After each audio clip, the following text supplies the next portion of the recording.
ترامب استسلم أمام صلابة الصين وتخلى عن فكرة إخضاعها اقتصادياً. رسوم ترامب التي حاول من خلالها إخضاع العالم بشكل عام والصين بشكل خاص لم تنجح في تحقيق أهدافها، بل كانت تكلفتها أكبر مما كان يتوقع ترامب. رسوم ترامب التي طالت 180 دولة حول العالم تسببت بعاصفة في الأسواق الأمريكية. 5 تريليونات دولار خسرتها سوق الأسهم الأمريكي في أقل من 3 أسابيع، وسوق سندات الخزانة الأمريكية البالغة قيمتها 29 تريليون دولار تعرضت لأكبر أزمة منذ 42 عاماً، كما تهاوى الدولار لأدنى مستوى في عامين وأصبح في طريقه لأكبر خسارة سنوية في 8 سنوات.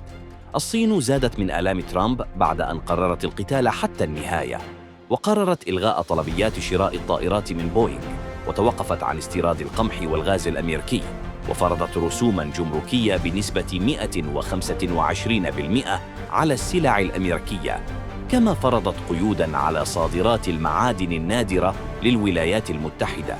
هل يعترف سيد البيت الأبيض بالكارثة التي تسبب بها لأمريكا؟